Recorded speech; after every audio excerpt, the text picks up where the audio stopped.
Yeah.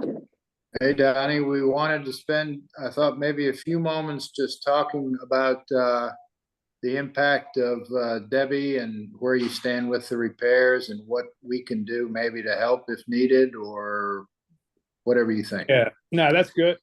Yeah, we like I said, as y'all know, whoever was in town that day, we probably didn't even get a quarter inch of rain. Going by the forecast, I thought we were going to get a lot more rain, but luckily we didn't get that. But we did get severe or a lot of flooding and damage from the tidal and the wave action and the wind. Normal places took the brunt of it again. Right at the corner of 7th and Atlantic, we had two of the Jersey barriers that actually got moved by the wave action again. And, from the town pier all the way north up past Carola's house, the wave action coming over the wall was probably just as bad, or it might not have been as bad as the October storm, but it was pretty bad enough. We got, I don't know, what do you think, Carola, about 18 inches of water, 2 foot almost on the roadway? I would say, yeah, 18. Yeah, about 18 inches of water in the normal areas down there where we get the tidal flooding around the Ninth Street area. A lot of videos, Carol and Lauren and actually Dawn went out. So we had a lot of pictures of the flooding coming over to Jersey Wall and everything else. We lost 3 sections of railing along the boardwalk, probably 5 sections total, 3 on the front there, and then the 7th Street finger pier, we lost some railing. We did probably, looks like to me, some structural damage about 75 feet in from the 7th Street end of the pier, walking down the boardwalk there. We had a staff meeting today, and I talked to Linda, our town administrator, and I said, we're going to have somebody probably look at that, because last time it hit that same area and it was a little bad, but now it looks like a roller coaster, the boardwalk itself. So I think some structural stuff's going on under there. We lost some dirt from the flower beds. A couple we replaced with rock and filter cloth. They did hold up pretty good, but we were able to put timbers underneath there. The other ones we couldn't have access to get timbers, but if we do something with the boardwalk, we can address them. So we did, we got flooding. Pumps ran at 9th Street there the entire time. Water's up over the roadway pretty much with the high tide until late Friday night, early Saturday morning. We called the Stormwater Solutions group in to give us a hand Saturday with cleanup. We took probably 4 small dump truck loads of sand off the road, 4 or 5 dump truck loads of sand off the roadway itself. And we had the sweeper truck, and then we had sand on the boardwalk down between the clock, going out toward the fishing pier. We probably had 2 feet of sand in that area that came up over the beach and was on the boardwalk itself. But we started like 7 Saturday. We got cleaned up by like 3:30 probably, the bulk of the stuff in the town right away parts. We got the railing repaired on the boardwalk Monday. We do have, like say, I think some structural stuff going on under the boardwalk there that's going to have to be looked at and maybe fixed under emergency situation. We talked about that a little bit. We'll have to talk about that a little bit more with the town administrator and all the rest of this week to make a move on that maybe. For the most part, it was a big mess, big nuisance. But Carola, I don't know if y'all received any damage. I know one of the garage doors might have got damaged down your way. I don't know of any like monetary damage down here. Something happened with the Gallaudet's garage door that may have been caused by the storm, but it didn't get smashed. It just like popped open and was stuck open. It was kind of weird. Other than that, I don't know. Lauren, do you know of anybody that actually had real monetary damage? For most of what I saw was just cleanup in garages and a little bit of water. The car that was flooded, we're not sure about that. Oh, the car yeah, it was the car. Yeah, pretty high up, like really high up. Yeah.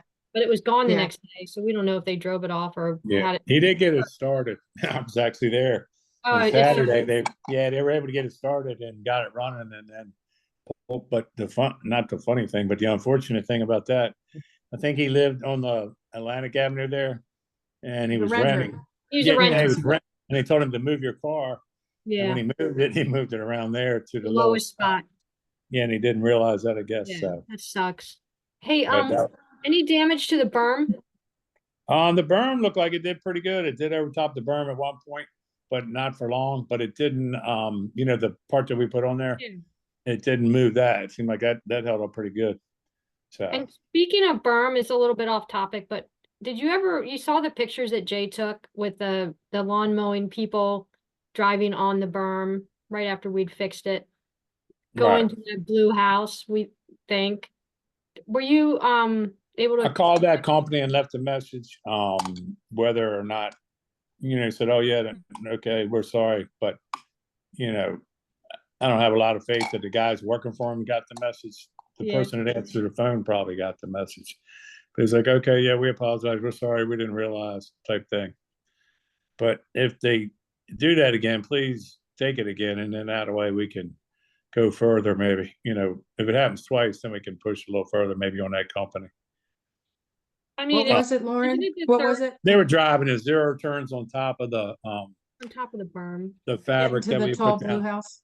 All right, I Yeah. can keep an eye, I can see that from my deck, Yeah. so I can keep an eye out. Hey, Donnie, because this is kind of a recurring problem. I don't know if we have the right of way. I mean, we have the right of way on the berm. I mean, would You there be got a any way to 20, put a it's a fence or 25, anything?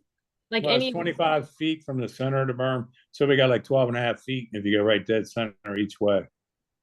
I just wonder if there's any logical place to put like a barrier that would make it impossible for anyone to drive their lawnmower on the berm. I don't really know if the lawnmower zero turn would hurt the berm because we drive to be able to do that. We drive Yeah. a zero turn because that's what we cut the grass on the berm with. Okay. You know what I mean? So we actually drive a zero turn on the berm, but Okay. I don't give the impression. When they drive that, it's not as bad. But when they take a bobcat, because people, Yeah, bobcat or a trailer. Okay. All right. yeah, I mean, if they drive the zero turns, they're like, oh, well, we drove that on there. We can just drive this on there too. Yeah, But yeah. we use our zero turn to cut the grass on the berm actually. So, Okay. and that it didn't tear up the fabric that they put down, the Curlex or whatever. So So we'll just keep an eye on it. Caroline's got a good. yeah, but take a picture and we appreciate the information. Thanks, Jay. And thanks, Jay, for sending that. Yeah, No Thank you. problem. And I'll keep an eye out too when I'm there. Okay. right. But that, I looked at it real quick because we had everything going on Saturday or Friday, I mean, actually. And it looked like it was pretty level around there because the water level to hitting the new part of the berm that was capped, I mean, it's pretty consistent all the way around. So I think it was pretty close to getting it back to where it originally was at. Cool. Seemed Where like did the it water come up? level on the berm itself. Where did it come over, Donnie? It came over briefly and I wasn't right there. Chris, the guy that works for me, because we were checking and we were running around. And he said, I think when I went down there, it was about 4 inches from the top of the berm. I didn't see it come over. So I I'm not think- exact. Chris just Carola told has me it pic- over top for Carola's a got minute. picture. Carola's got pictures. Yeah, I of- think, Yeah. I think the water level was so high back there that it was over the berm all the way around, Yeah. but Yeah, not necessarily breaching it. It was just the total water level was to the top of the berm. Yeah. Right. I have some pictures. I'll pull out my picture. Well, Um, Carol, I would say it was like that for about an hour and then it went back down again because we wasn't getting the waves back there. And so it's probably Right. like an hour period or so. Okay. Yes. Yeah, but that's like I say, it was we didn't get the bill for the help with the contractor cleanup, and I'm sure it's expensive. As far as the committee being able to do anything, taking pictures is a great help for the case file against, anything we can do to help with fixing it and, what we're talking about, the revetment and everything else. But really with the bay and the wind and what happened, I don't know how you can control it. That was just a storm. What we could really do. I mean, I appreciate all the parking. Seemed like it was great. All y'all residents, we put out a blast. Dawn put out an email blast, but the residents did move the cars. It worked out great Saturday because there wasn't hardly any cars in the way for cleanup. So that part, I mean, everybody was cooperative. That's a big help. So we can get it done a lot quicker. I mean, what killed us with this storm was the wave action. This was probably Right. the worst wave action I've seen. So if you think about the soil conservation and bayland presentations, that's exactly what their fixes are, are attempting to help with, not stop. But you know, to minimize that wave action using the oyster reefs and the breakwater, the headland breakwaters and, you know, the revetment. So I think that, you know, we can't stop the tide. It was a pretty high tide, but honestly, if there had been no waves, it wouldn't have flooded. It wasn't that high. You know, It was right. So, So, I mean, I think we do have like some options there, which are, you know, is pretty exciting. But don't you think, Carola? I mean, you really caught the brunt of it. Don't you think that the wave action in this storm, obviously, that Yeah, I mean, I think it rivaled the October 2021 storm, the wave action. I mean, Yeah. it was, and it's just, I think it's just goes on for what, 12 hours? I mean, Yeah. it's the sustained 20 plus mile an hour for, 8, 10, 12 hours at a time. It just, yeah. I haven't seen it that bad. That was only the second time I've seen it that bad. Yeah, me too. Yeah. Okay. And also a plug that on the pictures Donnie was talking about, just to put them on My Coast. Like if you have pictures that you took and didn't put them on My Coast, you can still put them on there and change the date and time. So that's I had how a we're problem. collecting data. Yeah. At first, I had a problem with the location. So I've got some pictures up there, but it says Owings. I didn't know how. And then I realized it looks like on the map, you actually have to move the little red dot over top of North Beach. Is that correct?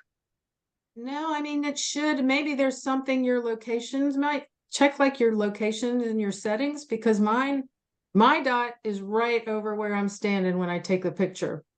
So I was maybe sent- you're, I was sent a picture of it because I wasn't able to get down. My wife had hip surgery replacement, so I've been home and I didn't get down there, but my son sent me pictures and I went to log them in from home and it picked up Owings, but I was able to type North Beach. So what it says is Owings with North Beach under it.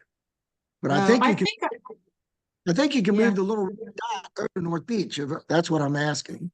I think you can, I have loaded a picture. I've taken a picture and then actually uploaded it somewhere else and was able to type in where I was. So maybe next time, I don't know, let me know and we can try to walk through it. You Okay. should be able to change it. Or Okay. just try and if what you're saying is right, then if the red dot does move, why not try it and see if the location changes? Right. Yes, that's what I did on one, but I don't know that it went through. I'll check. all right. For that, like I say, I was thinking about it over the weekend, and Nags Head, Ocean City, Myrtle Beach, wherever you go, and they're on the ocean, not on the bay. But usually they have 40-foot dunes, 30-foot dunes, and 100 yards of beach sand, and everything else to break that wave action. So we have 50 feet of roadway with a 30-inch tall concrete barrier, so we can't really compare. And if you look southeast down the bay, it looks like to me it's 20 or 30 miles of open water coming at you. So unfortunately, but what kind of leads into the next agenda item, I think we need to move as fast as we can on getting this, now that we had the 2 presentations, getting that in action, because that will definitely help the boardwalk areas. Really takes a beating there because we don't have any protection. You only have 20 feet of boardwalk, and then you have the houses. So, if we can get that revetment project design going as soon as possible, that's the only fix I see there. When we catch the southeast wind or east wind, we're kind of at the mercy of the bay. Is that an RFP then? Is that the next step? Talked to Linda real quick at the staff meeting today, and Yeah. I'm hoping we can get to council in the September meeting with a recommendation if y'all can vote on to award it for the design of it. Has it We been can do decided that. which? Can we do that So- without an RFP? Yeah, that's what we're hoping. Oh, it's because it's engineering or something? Yeah, Professional that's service? yeah, professional service and engineering, but she's going over everything with a fine tooth comb. So I mentioned it this morning, but when we have the staff meetings during the week, everybody's in there, so I didn't want to top the whole staff meeting with that. So I did talk to Anna Johnson after her presentation, and she and Ryan had connected, and so they're actually kind of talking about seeing like how they can actually work together. They thought that might be a good team. Is this Ryan from the the Soil DNR. conservation, Soil Calvert soil conservation. conservation. Yeah, But they did anyway, a we'll figure it out. presentation. We have two great presentations, so if hopefully it can be presented to council and we can figure out, how to move forward quickly. Right, because I think it's gonna take a little while to design, so Yeah. I'd like to Well, get just that. a cool thing for those of you who missed either of the presentations, especially Ryan's. The idea would be like to do this as a pilot, right? So this would be the boardwalk, the 1 acre of Oyster Reef, and get grant funding for a lot of it, and then which Bayland and soil conservation are both very confident we can get grant funding for this. And then assuming it works, extend it in front of all of North Beach, and then the dream is to do all of Calvert County. So it could end up being a pretty big thing if it works. It'd be like a real good pilot test project. And since Ryan did his presentation in June, I actually talked to him a couple of times, and he was at the meeting, August meeting when Bayland presented, but he's had a couple other scientists that have proven that the Oyster Reef did work in certain areas. So he's got more data, more, because it's kind of a new thing, but they're finding out more and more that they think it is a good thing and it will work. And that Bayland kind of said it was a living shoreline, but Calvert Soil Conservation, for anybody who didn't see it, it's actually a revetment, but the revetment's out in the water a little bit further. It's not right up against the boardwalk. It's to called break a those- it's called a headland breakwater. Yeah, Ryan, headland breakwater. It'd be about 50 yards off land, 50 feet to 50 yards offshore. Breaks the water first, and the Oyster Reef is actually in front of that. But then behind it, you would trap some sand and get a little bit of living shoreline, so it wouldn't be breaking right against the boardwalk and knocking out the railing. So right. we're hoping that's, we did all that stuff, so hoping that can start September, October with the design part of that. And when you say if it works, you're referring to mitigating the wave action All caused of by, the east Yeah. and southeast winds, I'm right? talking about the wave action because that's primarily what it's gonna. I mean, Right. creating a living shoreline, that would be awesome. But what we're talking Really? about, it's a wave action. It's dissipating Yeah. wave action. That's what it's doing. I think Yep. that's a pretty straightforward part, but then also it was a cool presentation because he had a lot of technical information there. But at Oyster Reef, you put that right at the top, at the tide level, but then they actually grow 4 inches a year. I don't remember word for word everything Ryan said, but they actually grow with sea level rise. So instead of it just sitting there at that height, as the oysters grow and reproduce and multiply, they're actually increasing with sea level. So it's kind of cool, the whole. Because they want to be right idea above. of it. They need to have some some time when they're out of the water. So they're kind Right. of adapting to wherever the natural water Kinda- level. yeah, right. It's kind of cool actually, and it's a 1 acre is the test size. So just for y'all to picture it, it goes out almost even with the town pier, and would come across 210 feet and then come back to the revetment. So it's a pretty substantial area. So it would, and like Lauren said earlier, that kind of project, it's a whole lot easier to get DNR funding because you're actually, creating living, not just rock, infrastructure. We're creating living stuff there. So it's a lot easier to get some DNR funding for that type project, probably. So the timing for that, Donnie, you say you're going to talk to the recommendation is going to be presented to the council for moving ahead with for Design. ready Design design. in September. Yeah. He's got they got a full schedule laid out, but if they start designing in September, I'm hoping it moves pretty quickly. They're already thinking about it. They're just chomping at the bit to do it. Both people could get it out pretty quick.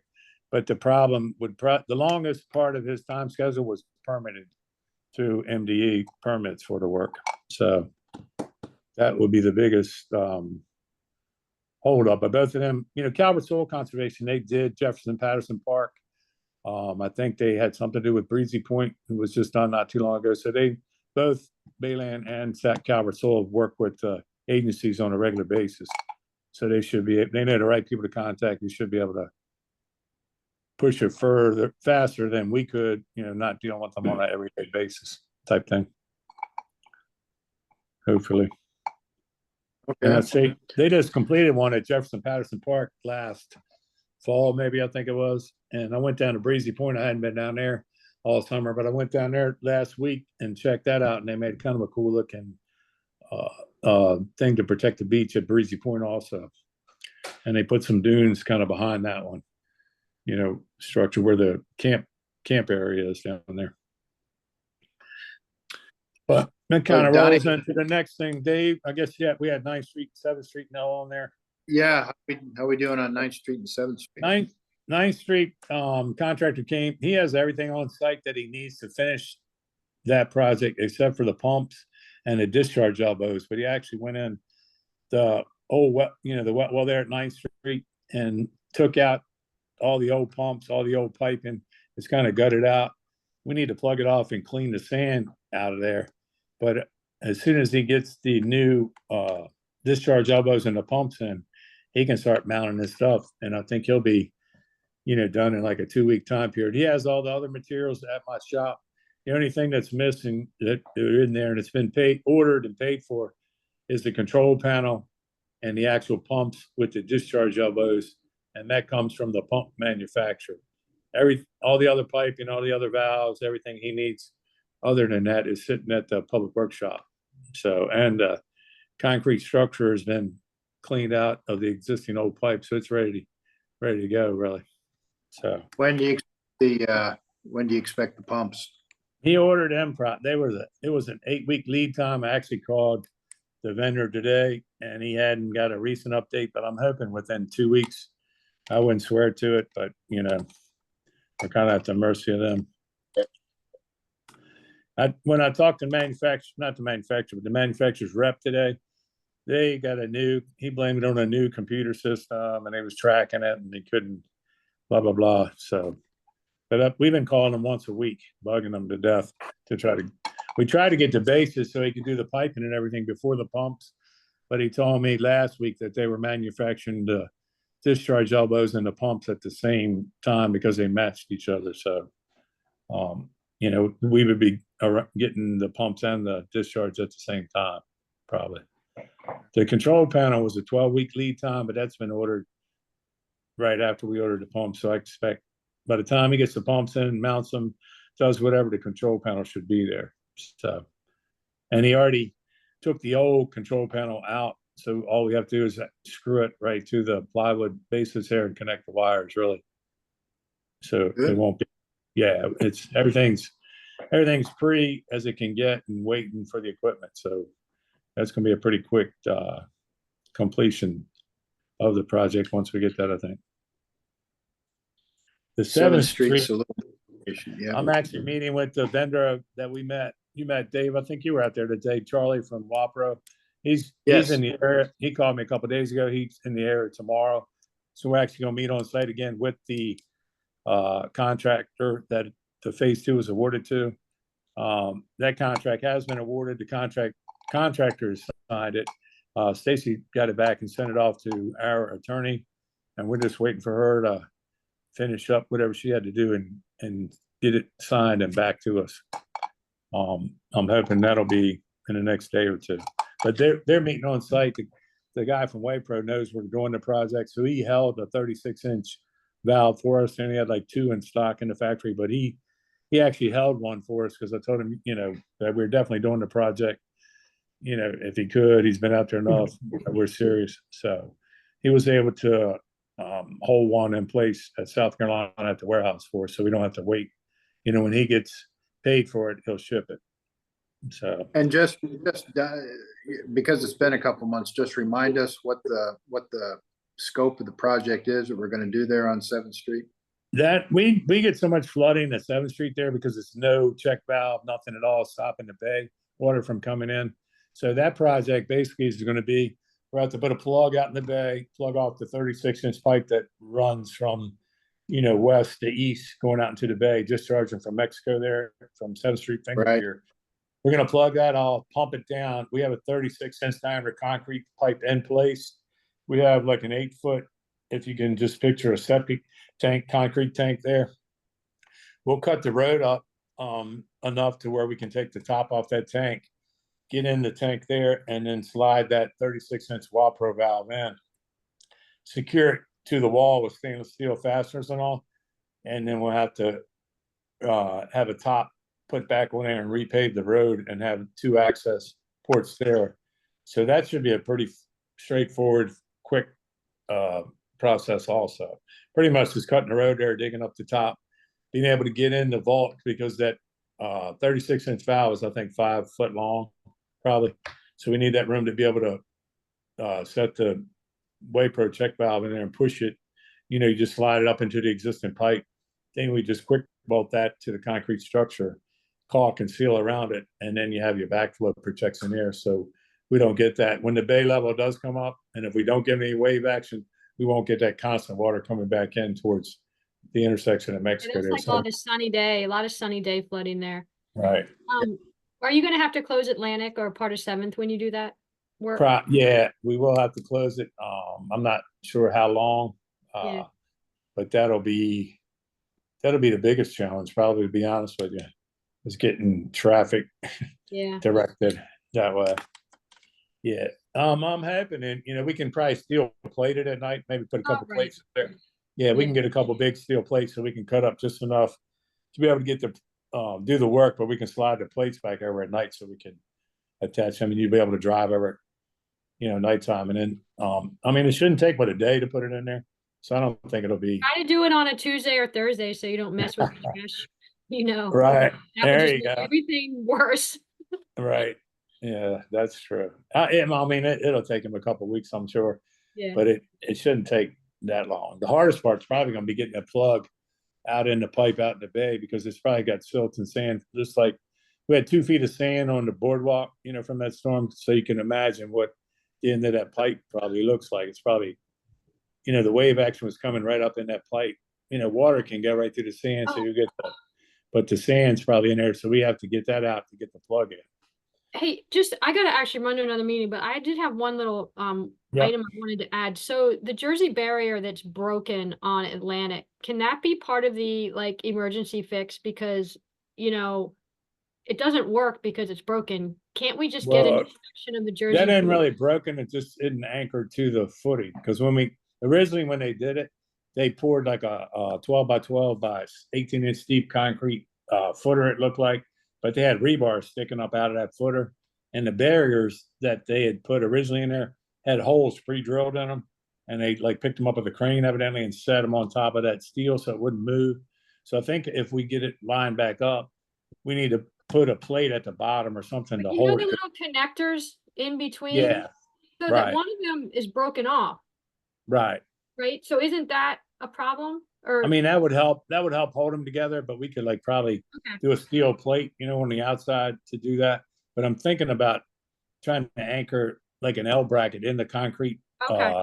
footer and then have that attached to the. I didn't, you know, when we sat them in there, we didn't know how in the world we could line up that rebar, to be honest with you, and line it up Yeah. to go right on top of the Jersey barriers. And we never thought that the waves would be strong enough to Yeah. push those things over.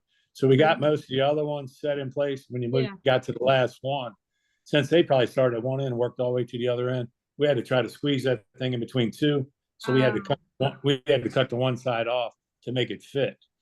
And then that's the weak spot. But I think if we drive in like some 1/2 inch or 3/4 inch anchor bolts down in the concrete slab, Yeah. and then put like an L bracket to the concrete barrier, you know, I don't know, you know, we can try that. If not, we'll have to get a crane and figure out a way to anchor them things better.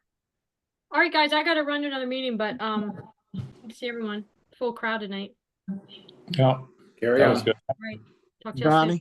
Donnie, while we're talking about the Jersey wall, who put the foam in between? We had a lady call and said that's where all the water was coming from, which we kind of see in the videos. It's coming over top, but it was a crack there, so we just shot that foam in there to see if it would do anything. And we did. Public Works just shot it in there, but it wasn't.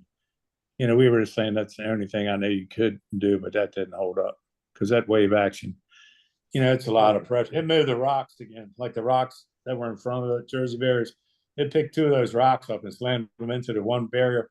And I don't know if that's what, you know, all together pushed back, but it was a couple big rocks sitting on where the Jersey barrier was at. So it might have did it after the Jersey barrier had been moved. But if you look at the video that Carol had of the waves hitting the seawall, that's a lot of force. So Did she send that out to all the flood committee? 'Cause I didn't I receive- can send it to No, you but for I sure. can Yeah. send it. I'll send it. Okay. I have video. Yeah. All right. If you look at that Thank thing, you. you can see why. I mean, that was like a wall of water for, like Carol said, 12 hours probably, if nonstop. I think it was That's the longer than problem. that. Yeah, it was a while, Yeah. right, Felt like days. right.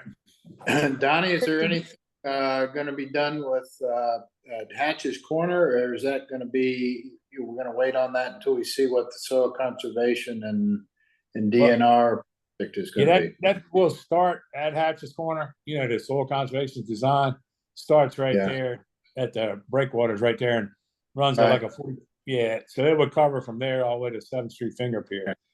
So it will Good. cover that there. That's the first time Hatch's Corner, and we were talking about it in the council meeting, that usually gets from the rainwater, you know, and flooding and going out to the bay. But that's the first time we had water coming in that hard and fast, where it was hitting the new wall that we put under the boardwalk there and coming up and coming through the cracks of the boardwalk and then running out in the street.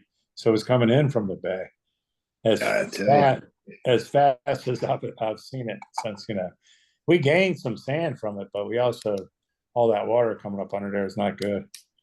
You No. know, another big concern I have is that sewer line, because that's right now, it's got the old seawall is holding that in place barely, but you know, if we don't do something soon, who knows when that's going out, and all y'all's houses that live on Atlantic there are tied to that sewer line, so that's a big problem too.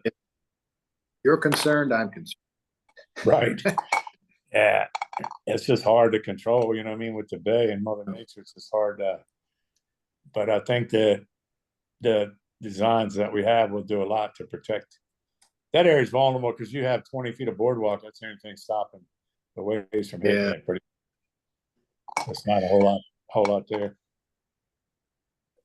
The next But- agenda item was just any updates from the council, I guess, or on the grants that we've received for doing Greenwood and anything that we're gonna do with the library parking lot, but I thought Lauren might. Just so the flood committee knows, I did send the award to CPH, who's a firm who's designing a pump station at Chesapeake Avenue for me now, and they're in Florida. And the reason I did that, they did the Third Sunrise Gardens, you know, the koi pond and that park, and they did the road Yeah. raising. So they do a lot of stuff in Florida with green infrastructure down there. They do a lot of work for like Walmart's or big chain stores where they have to put in, you know, retention ponds, water, rain gardens and everything else. The gentleman who I'm working with, the younger guy, Kyle, he said they did plenty of that type of work in Florida. So I sent it to him on my own kind of thing before Linda, really, our town administrator, got here. But he said he's going to work us up a proposal. And what I told him was, you know, the parking lot is paved at the library, but we have all that green space around it. And we need to put like some raised beds or some cool design stuff there where maybe we can make some holding tanks that we use and put some solar powered pumps in there that actual pump water to do some of the irrigation for the flower beds along the boardwalk there. So that's just the kind of open box thinking that I try to put him, you know, on that. Because right there, we got a big concrete thing that needs to be removed right behind that parking lot between Baywatch condos and the library.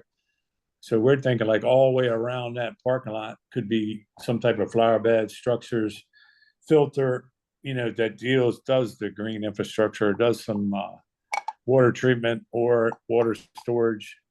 And then it'd be cool to have, since the library's right there, you know, have some kind of solar irrigation pumps in there that will pump the water back out when we need it, or some kind of, you know, just neat thing like that. So he's That would be aware of it. Yeah, he's aware of that, and that's kind of what I had in mind. I hadn't shared that with too many people. Tom, I did share it with him. Yeah. And you know, we're just they got hit pretty hard with that storm, so wait on him to get back with a proposal, and then we can go to the new town administrator start working on that stuff maybe, I or mean, get, like Donnie said, we had kind of collaborated a little bit on preliminary ideas, and sort of. I know a lot of you were disappointed there's asphalt. That's where it's at, but you do have a decent bit of green space left to do creative projects, and the grant is for design. It's not necessarily for implementation as much. So give some thought, and Donnie's aware, and Stacy, and probably Dave, you are as well. I'm not really contracted to lead the charge on this. So as a committee, I encourage you to work, with the council and Donnie and Stacy to kind of keep the ball rolling. You have the grant, and it's one of 3 or 4 where they're kind of waiting to hear what the town wants to do next. So, I encourage you to work with them. Well, there's Tom was 2 of actually us. there. Good, I'm sorry, Dave. No, I was just gonna say, Donnie, is, we're, open for any assignments you wanna give us that we might help you. I mean, you let us know if there's some things we can do to, keep the ball rolling, or, goad it forward. I'm gonna try to get Kyle back up here. Because he doesn't mind traveling, they can fly up, but Tom was on site, me and Tom actually walked him around the whole town, and we took him up to Greenwood and showed him a lot of the area and kind of gave him like an overview, but we didn't have the grant at that point. But we were just showing him like possibilities and projects, and we might need help on this, blah, blah, blah. So when we did get the grant, I kind of sent it to him, said, hey, we lucked out, we got the green infrastructure grant. He's like, oh, great. We did tons of these type projects. So he's aware, but I'd like to get him back up again, and I'll let the flood committee know in advance, like a week in advance or so when he comes up. So then, be thinking out loud about or if you see something somewhere else or whatever, or he can do a quick presentation for us. Yeah, I think, Yeah. Speaking for myself, I was a bit gun shy because there's so many manholes in that area. I just don't know what's under there. I don't want to mess, like, I don't want to get everyone daydreaming about something that's not possible. Do we have to do an RFP for the design, or? Oh, sorry. It depends on the price. Anything over the town calls for anything over 25 grand that we have to put it out for an RFP.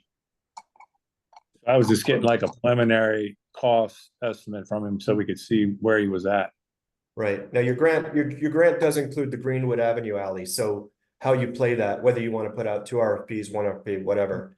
Again, I'm not really in the strategy session for that, but it's the same skill set. I would recommend having both in mind at the same time. Yeah, is he gonna look at Greenwood too, Donnie? Yeah, he's been up there. There's He a didn't look squirrel at, next to the dog.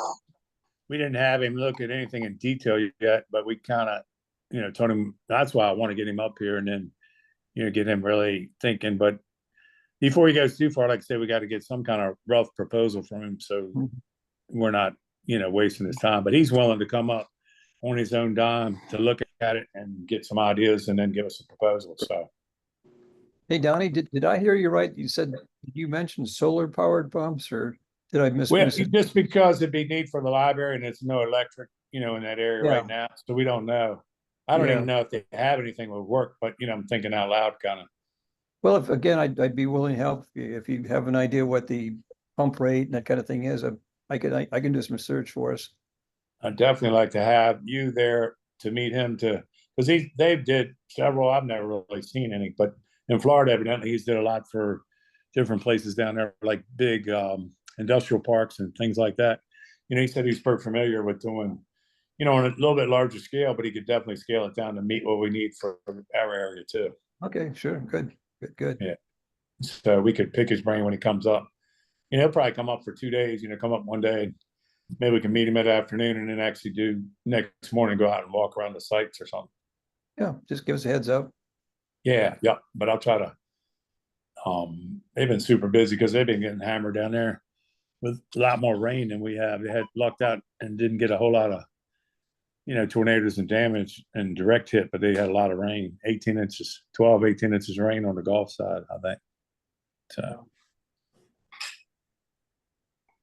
But that's about what I had on them. Anybody else have any questions about it? Or Dave, what else did you have on? I'm sorry.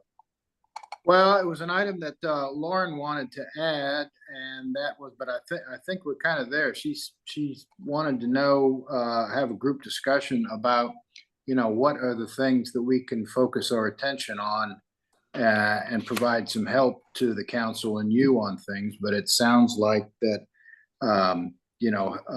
helping move along this parking lot solution and doing what we can to energize the project involving the headland, the Oyster Reef project, so to speak. I mean, that seems like, I mean, just from our discussion here, that seems like the things that are top of priority for us here, or should be. I But, think we should open it up to ideas, I suppose. those are definitely in the front for sure. I think you're right.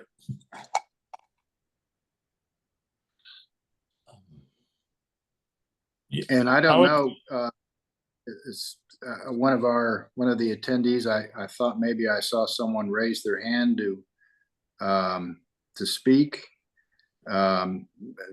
Maybe it's, Mr. Wilson here with us. I didn't know if you wanted to speak, if we're cutting you off. Most of the storm committee folks just jump in when they need to add something. But if you wanted to add something to the conversation, now's the time, I think. Well, yeah, I live on 9th Street. Well, actually, 41529, which is the low point. So, and I was on vacation last week in Myrtle Beach, so I got Debbie twice. That was Oh, bad. my. Yeah. So we didn't get home till Sunday. And I had 2 cars parked on 9th Street, and thank God my brother was there. He lives in Chesapeake Beach, so he moved them off of there, or I'd had 2 cars ruined too. Oh, God. Yeah. So I mean, I'm just listening to see what's going on, because I mean, we get crushed every time we get one of these. We had about probably 12 to 16 inches of water going through our whole ground level floor. So it takes us a few days to get the water out of the elevator pit and run commercial blowers in there to dry everything out. So, yeah, I'm super interested on getting 9th Street, something done at 9th Street, because I mean, I get tired. Another storm comes up here in a week or so, I'm going to be doing the same thing in a week. Well, it sounds, I mean, the help for the wave mitigation, there's nothing we can do about the tides, but the help for the wave mitigation might be this headland project that Donnie was talking about at the front. So, obviously we'd welcome any assistance, and if you have any questions, feel free to join in. Yeah. Yeah. I mean, the big thing we did now is just timeline. Correct. Yeah, it's obviously going to take time, but Yeah. it sounds done. 9th Street pumps are, we'll have those in here maybe before the end of the summer. Yeah, I think like hopefully 3 to 4 weeks, like say the contractor, he wants to get it done. He's been waiting, calling, bugging him to get that part done for sure. I'm bugging him. I was telling him in the council meeting Thursday night, like, if anyone who wants to see why we need it, they can go down there tomorrow morning, which was Friday morning, and see the wave action and what it does, if we don't do something out there. So I'm hoping, because I know I feel for you. You are in the lowest spot and probably get the most damage, to your residents of anybody in the area. Wait a Every minute, time- Donnie. My- Wait a minute, well, Donnie. You get a lot too. You're probably right in the same boat. Yeah. Yours is at ground level too. Your house is at ground, but my daughter, she was in Myrtle Beach also last week, so she felt your pain. They had 6 or 8 kids starting at 6 years and younger in a house that drove them nuts. So, Yeah. We had 7 under 10. oh, there you go. You're right there with them then. One thing that I think Mr. Wilson needs to understand is that the 2 pumps are not going to cure all the problems down there, because all that water has to be pumped out, and those pumps won't keep up when the tide comes in and it comes over that wall. Yeah, that's for sure. But then, like, with that breakwater, I don't know how long and how much money it'll take, but I'm hoping they get that part in and it works, because the boy who's in the soil conservation, who's kind of leading the charge on this, he showed a real good map of how oyster reefs were back in the day. They did a lot of protection for all that. And then he wants to go all the way up, to the county line with the oyster reef in front of across there. So that is our problem. It's like a 30-inch seawall. If we had another 2 feet on that wall and it was sealed solid like a concrete wall, that might have helped a lot, but I just don't know because we haven't had that type of infrastructure in place. But when the waves are coming over that wall, it's just a lot of water there to deal with. That's all we got, I think, Donnie, if, unless anyone else wants to add anything. That's all I have, and then I appreciate your help, and I will, Dave, I'll send you, like I said, I'm gonna meet the WayPro guy tomorrow, so I might shoot you a little email saying when that, project might do 7th Street there too, because that's a pretty bad area. If we don't get that straight, we're still gonna get flooding coming around. And then as, Right. if I get Kyle from CPH pinned down to a date to come up to look at the other, I'll definitely give you an email, a week ahead of time. Yeah, Will, I'm sure Yeah. there's, a bunch of us that would be willing to help him, give him the tour and chat with him about what we think we need. Yep. Right. So let's, Just keep us in the loop. Sounds good. Will do. all right, everybody. See you next Okay. month. Bye-bye. All Bye-bye. right. Bye. Thanks a lot. Appreciate it.